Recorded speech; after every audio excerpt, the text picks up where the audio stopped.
gonna hit you with the testing 1, 2, 3, testing 1, 2, 3. Honestly, guys, please don't focus on the world's most hideous curtain that is behind me. Focus on the astrology. Focus on the astrology. I'm in a mood today. Hi guys, so today I'm going to be talking about the first house in the birth chart, the natal chart, in astrology, the first house.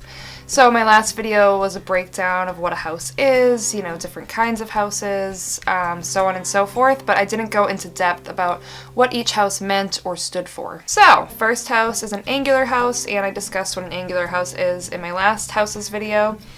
And basically it's just a house that sits on the angle of the birth chart, and the angular houses are the first house, the fourth house, the seventh house, and the 10th house. You know, they kind of line up with the cardinal signs, and they have to do with power, you know, achievement, prominence, so that all has to do with the first house today. So the first house is ruled by Aries. It's the house of self, so it's all about yourself. Maybe has a little bit to do with what you look like, how you are perceived by the outside world, you know, your outward appearance, your outward persona, you know, maybe like how you make a first impression, how you come across initially. It's also has a lot to do with your personal, or the person that you are looking at's chart.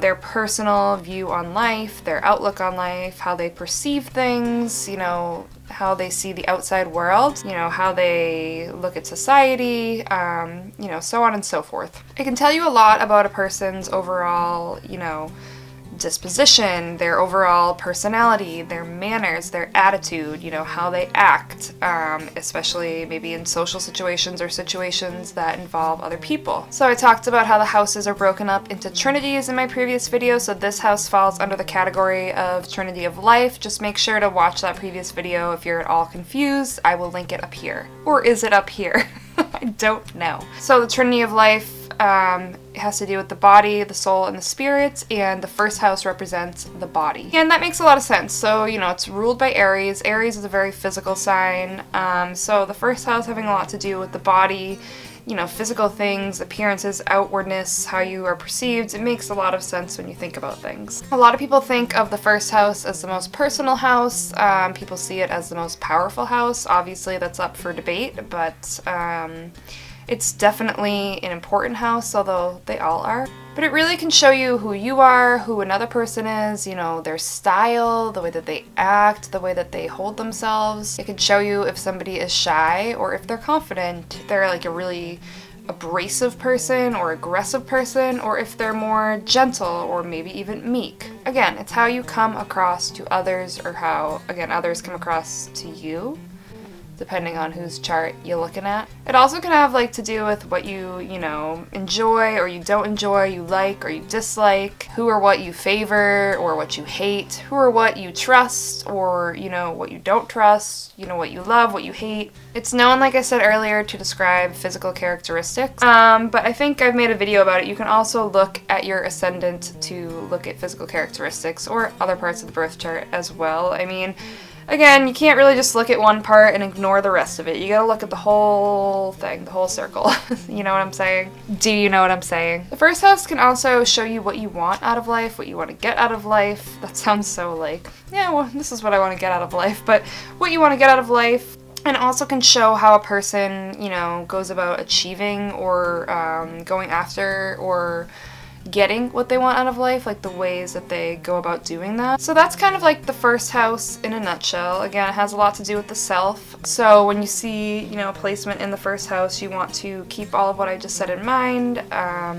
And yeah, so I'm going to go over different placements in the first house. Maybe that will help you out a little bit more. I'm just going to do the planets, like the sun through Pluto, and I can talk about like asteroids and different other things in future videos, or the nodes, but for now I'm just going to stick with the planets. If you have your sun in the first house, it could say about you, again, it depends what degree your sun is at, what sign your sun is in, and all that other kind of stuff. And also, it depends on aspects. So some of the stuff I might be saying, by the way, so let's just put this out there first. So I'm talking about more like favorable aspects when I'm talking about all of these things. So some of these I might be saying like really positive things about like a certain placement in the first house, but you might have a lot of squares or just other difficult aspects happening with that placement that will totally change the tune of the chart. So I hope that kind of makes sense. But yeah, so this is just kind of a general overview just to kind of help you get just, you know, garner like a little bit of an understanding of what a placement in the first house can do or say or be like. If you have your sun in the first house, you might find that you really like attention on you, or maybe it's not so much that you like attention.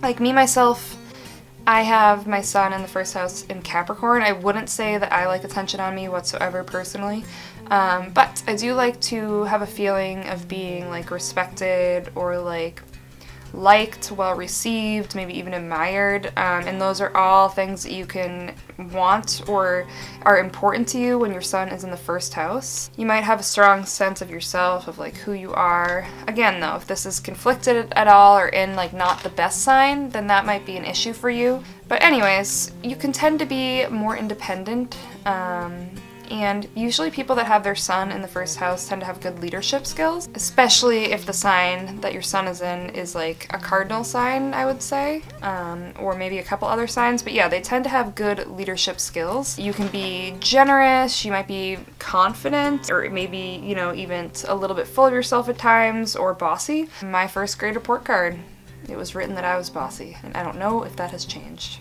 You want to feel significant. You want to feel like you're important to other people, you're important to yourself. You don't want to feel like you're just lazing around doing nothing. Like you want to feel important to the world in whatever way that might be for you. And you know, you're happiest when you're in charge or you're in control. And I don't even mean that in like a negative way, but you don't really like other people, you know, telling you what to do or being your boss. You would really much prefer, like a lot of people with suns in the first would probably prefer to work for themselves or be a boss of a company, own a company, be an entrepreneur, stuff like that. Because, you know, you really just like your freedom, you like to be on your own, and that's like all stuff that's really important to you when you have your sun in the first house. So I don't want to get super crazy into each of these. I'm going to try to move these along a bit, but let's go on to moon. So with your moon in the first house, you can be very imaginative, intuitive, you know, all that good stuff. You might get a good sense of other people, or you might feel like you have the ability to read people pretty well. Your family and your home are probably going to be important to you. You know, you might find that you're quite a nostalgic person, like maybe you're looking back on the past a lot, or, you know, maybe you're nostalgic about your childhood specifically, especially because the first house is ruled by Aries. Aries tends to be like the child of the zodiac, so you might find that you can be reminiscent of the past, but more specifically your childhood. You can be a very open person, open to others. Again, you get a good sense of people, so you probably can pick and choose who you are open to. You know, if somebody's giving you a bad feeling, you might not be as open to that person, but in general, you tend to be quite an open person. You can be quite a romantic person. You can also be like very sensitive, very easily wounded, especially when you feel like yourself is attacked, and you can be moody at times. Again, here we have that same theme of the sun being in the first house, but you want to feel recognized, you want to feel admired, and you might even go over the top sometimes to like please other people to get that admiration or recognition. You know, you might do a lot for other people and then get upset if they don't do the same for you. I sometimes feel that I have my moon in the first house too, but yeah, I just feel like if you have your moon in the first, you will kind of go out of your way, you know, to do things for other people.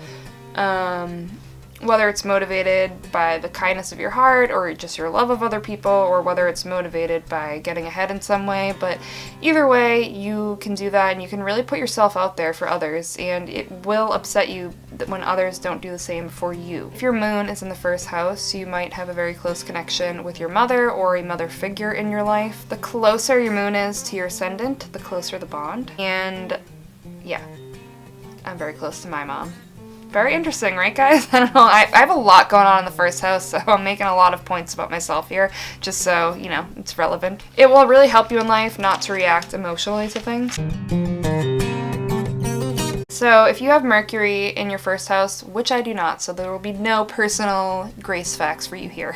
You know, you tend to be very curious, very alert, You know, you can be really good at talking to people. You might really like to talk to people. You know, you might be really into the idea of traveling, and a thing with Mercury in the first house is you're like kind of an idea person. Like, you are very good at coming up with ideas. You might not always follow through, but you're very good at coming up with ideas, and you can be creative in that respect. You can also be very good, like I said, at talking, but in addition to that, you can be quite good at writing as well. You know, people with their Mercury in the first house tend to be good public speakers. You can be a bit restless, and you might have trouble like making decisions, or sometimes you might be self-centered and have trouble making decisions because you're kind of only thinking about yourself. So it's very good to be aware of that, to think about those around you as well. Again, you can be quite preoccupied with yourself because, again, the first house is all about the self, and that can cause some issues for you, but you are a very good communicator, so usually you can find ways around that. So having your Venus in the first house. Venus. With your Venus in the first, you can find that these people, or you, can be very affectionate. They're probably going to be like a flirty type of person because their Venus is right out there in the first house. They typically can be quite charming. If you see a Venus in somebody's first house, it does actually indicate that they tend to be an attractive person, whether or not, you know, they're the conventional type of attractive, or they just tend to be very attractive to others for whatever reason. A Venus in the first can make you very good in social situations. The only thing is, if you have a Venus in the first, or somebody does, you know, it can make you very like obsessed with your appearance.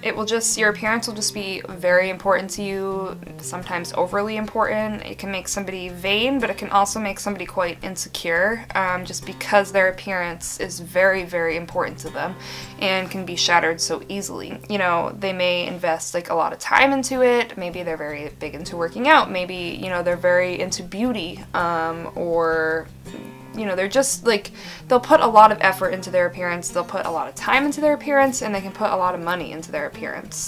So again, they can be a little bit narcissistic, but they can also be very like cheerful, artsy people. Having a Venus in the first can bring luck into your life, which is definitely a plus. But people with their Venus in the first can tend to be a little bit lazy. So I guess that kind of works out. They do have luck in their favor, but they can be a little lazy at times. So somebody with their Mars in the first can be quite a impulsive person, but also very independent. They're really not the type of person that is open to like advice or suggestions from other people. Like, they kind of feel like they know what they want to do and they're just going to go ahead and do it, and they really don't want to hear somebody else's, you know, story of how they got things done or how they did it, and they don't want somebody to be giving them advice because they feel like they already know what's right for them. They can be quite energetic people. They can also be very hardworking, and they can really get behind a new idea and really push to make it happen and really go after stuff like their goals. They can be a bit pushy as well and a little bit bossy. They can be very passionate about things. They can throw themselves into their interests. They can be very passionate sexually. Again, you know, it's the first house again, but they can move at rapid pace.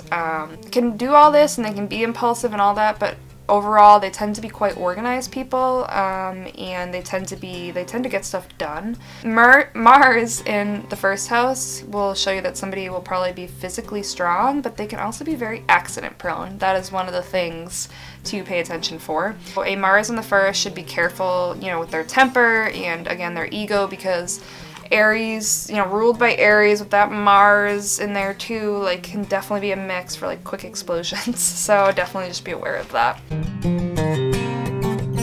So a Jupiter in the first tends to be quite a cheerful person. You know, they can be very good with like social situations. Maybe they have really good manners. They tend to be quite generous with other people. Again, this is another placement where luck can definitely come into your life. Jupiter tends to be like the lucky sign, the expansive sign, the ever-growing sign. So Jupiter's a good little planet, but if you do have a Jupiter, and this is quite vain, but if you do have a Jupiter in your first house, I said they're ever-growing, but you can also have an issue with like gaining weight. So that's definitely something to be aware of. If your Jupiter is there, they just can kind of get carried away at times. Jupiter in the first can be quite gullible, but they can also be very open-minded. You know, they really love pleasure, but they don't tend to quite believe in love. They're not really like totally behind it. First house, you might find, or if, whatever, that this person is, a very good organizer. They tend to be very capable of self-discipline. They might come across as friendly, but they actually can be quite shy underneath that, if that makes sense. Maybe it's really like they have to put on quite an act, or like not an act, but they have to put on quite a front to come across as friendly, and it can be like a lot of work for them, whereas a naturally outgoing friendly person, it's a lot easier, I guess.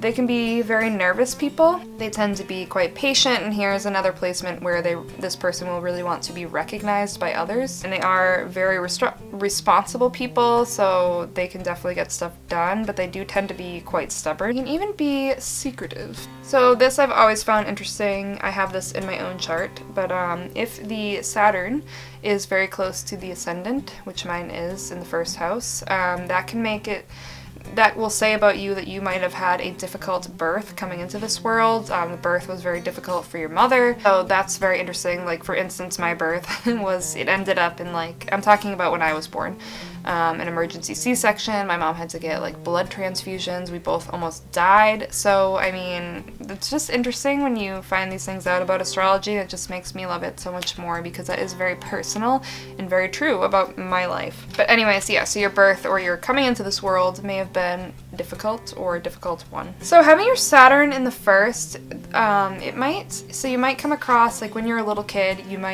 act older, you might get along better with adults. That was me. And then as you get older, you might adopt like a younger mentality towards life. So you kind of grow younger as you grow older, if that makes sense.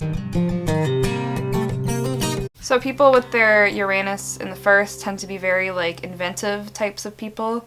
They usually can be attracted to things that are new, things that are different, things that are unique or like odd, like the unusual. A Uranus in the first might feel like their life has a lot of sudden beginnings, like unexpected beginnings. Like it's kind of marked by like things that kind of happen randomly, and that sets new things in motion in their life. People with the Uranus in the first can be a bit high strung, but they're the type to like persevere regardless, and they will push to get their way. They tend to be a bit stubborn, but they're also, quite unique, eclectic people. They can even be considered like erratic at times, and sometimes they might feel isolated from other people. That could be due to the fact that they are, more unique, and they just have that inclination to kind of feel like they don't really fit in.